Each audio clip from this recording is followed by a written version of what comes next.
All trans medicine is frontier medicine. If I'm already going to be pushing the boundaries of science within my own body, I might as well understand what's happening and make an informed decision about how to do it the best that I possibly can and make it work for me. Hey everyone, welcome back to my channel. Today I've got another vlog for you about being transgender, and today we're going to be talking about HRT. Before I get into that though, let me just say thank you to everybody who watched my last couple videos. They did really well and I'm glad that you guys enjoyed them. And please, if you haven't already, go ahead and subscribe for more content like that, and like and comment to engage with the videos and help my channel grow in the YouTube algorithm. And if you're new here and you enjoy this video, please consider checking out some of my other videos and doing the same. Like, comment, subscribe, all that. It helps my channel grow on the YouTube algorithm, so please do. Thank you so much.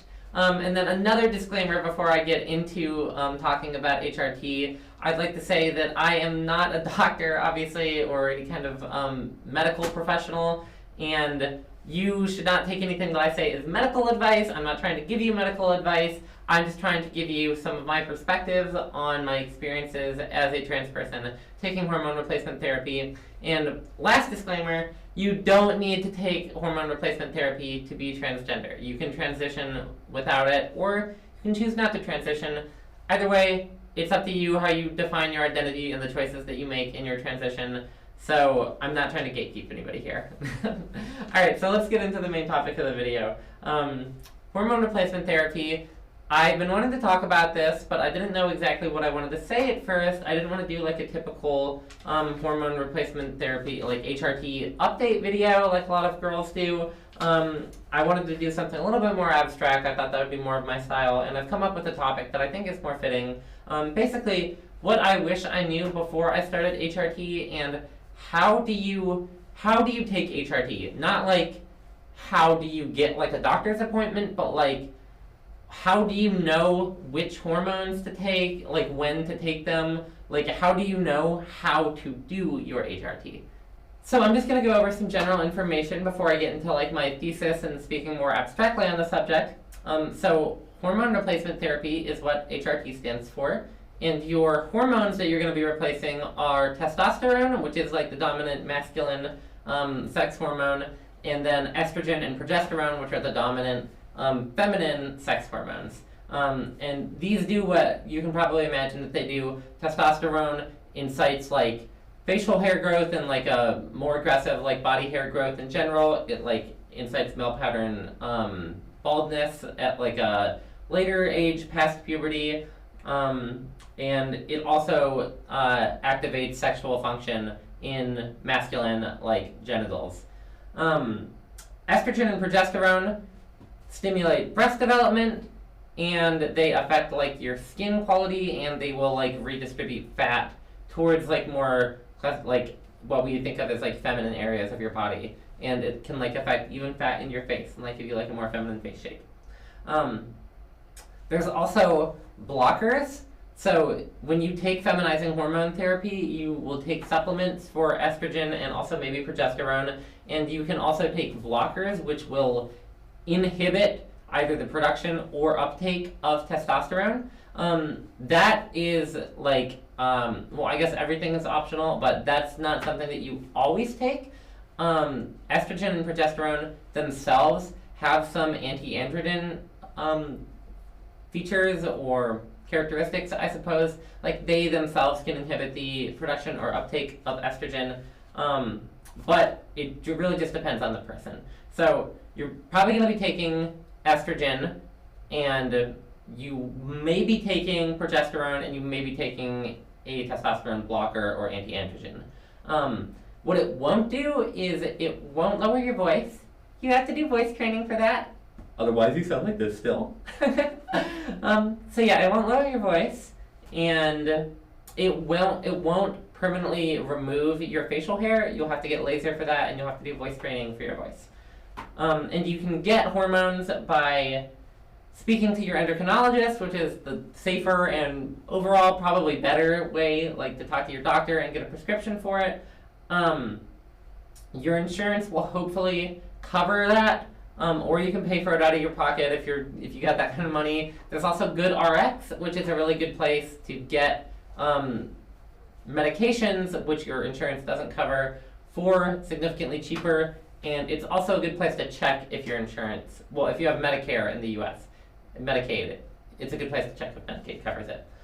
You can also do it DIY. There are places on the internet, and depending where you are in the world, probably places in person too, I guess, that will sell you hormones that you don't need a prescription for. This is generally illegal, but sometimes it's your only option. This is like in parts of the world that don't have like good trans healthcare accessibility, you may need to do this if you don't have like good access to trans healthcare where you are.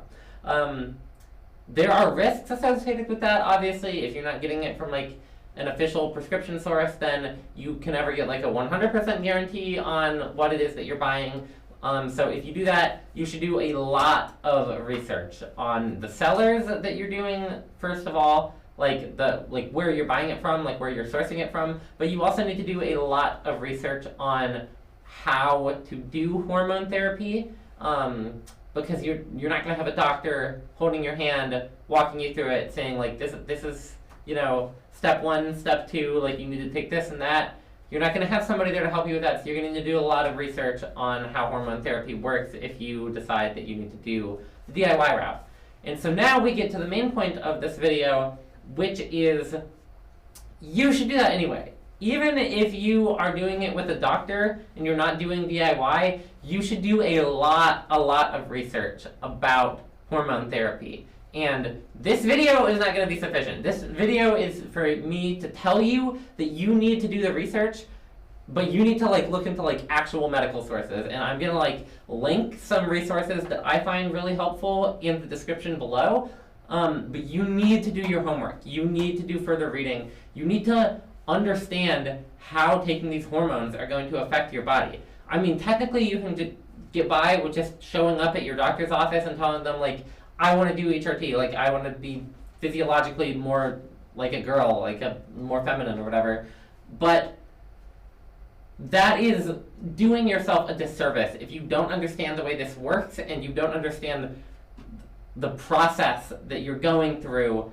Because if you don't understand that, then you are not going to be able to make informed decisions. Your doctor isn't going to be able to make all your decisions for you. You can ask them to, but that's not necessarily going to result in like the best hormone treatment plan for you and for your individual body and like life circumstances and everything. What you need to do is work with your doctor if you have one. Otherwise, you're going to be working with yourself and maybe a community of people who can help you. But you need to be working with your doctor on your treatment plan, on your hormone plan, and monitoring your levels with like hormone labs and monitoring your like physiological changes and development and figuring out what works best for you. Something that's really common is spironolactone pills and estradiol pills and just taking a medium dose of that for a long time and just calling it a day. And I'm not going to tell you not to do that. If you think that that's what's going to work for you, or if you find that to be like maybe you think it's like less risky or something and so that's what you feel comfortable doing, then go ahead and do that. But there's just this issue with transgender medicine in that all trans medicine is frontier medicine. And that's not what doctors are used to dealing with. Doctors are used to dealing with standards of care where they like have like a plan in like a book that they can follow, and they have like their like own like medical knowledge and experiences, you know, that they've built up over time, and they like, I don't want to put words in doctors' mouth or just like make assumptions about like what they do or how their minds work or whatever, but the impression that I get is that a lot of doctors want to follow the by-the-book instructions and give you something that they think has like the greatest demonstrated possibility of it like giving you some of the effects that you want. And I cannot blame them for that. I cannot blame them for wanting to take like a safe approach that is demonstrably most likely to help you in some way. That in itself is not a bad thing whatsoever, and I don't blame any doctors for doing that. But the issue with transgender medicine is that there isn't really a good, stable, by-the-books way of doing hormones that works for everybody. Like, you really need to, like, figure out your own treatment plan and figure out what works for you. And there are, like, standards of care that are, like, established by different, like, medical and LGBT health organizations, but they're out of date and don't reflect contemporary research and practices that have been developed that can be much, much more helpful for you. So I think that it's just really important to research your options. Like, you can understand this stuff yourself. I know that I think it's kind of like messed up that this is something that you kind of have to do. Like, as a culture, we expect doctors to be able to understand, like, the medical field and, like, understand the medical situation that we're dealing with and tell us what to do. But as trans people, we simply don't have that luxury. We need to become experts on our own bodies and our own medical needs. So you need to research your options, like, read stuff even that's for, like, doctors or seems like a little bit out of your league, and start Googling the terms you don't understand, and try your best to, like, piece together how it is hormone replacement therapy works. Like, I'm not going to go into right now, like, some of, like, the more, like, detailed, like, medical and endocrinological mechanisms and processes that I've, like, had to familiarize myself with to, like, understand my hormone treatment plan. But I've done a lot of research on them, and I've, like, had to come to understand them better than any random layperson would. And I need to do that because I want to be able to make choices for myself that are going to affect me in, like, such a serious way. I want to be completely informed as I can be when I make these choices. And I know that my doctor is, I'm fortunate to have, like, a really nice doctor, and she is, like, very accommodating for any time that I want to try anything. But a lot of the stuff that I suggest to her, she hasn't heard of before, or she's never tried with any other patients, and isn't something that's, like, the by-the-books method that she, like, her first instinct is to do. But she's very accommodating of,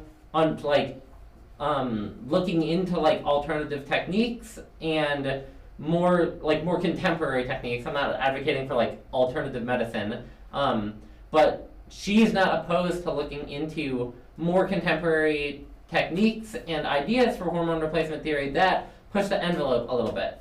And on, like, a more abstract level, like I said, all trans medicine is frontier medicine. I'm already doing something out of the ordinary by transitioning. I'm already doing something out of the ordinary by taking hormones in the first place.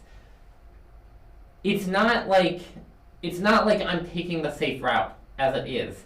There is no safe route. There is no tried and true, guaranteed, surefire method that will basically be good enough.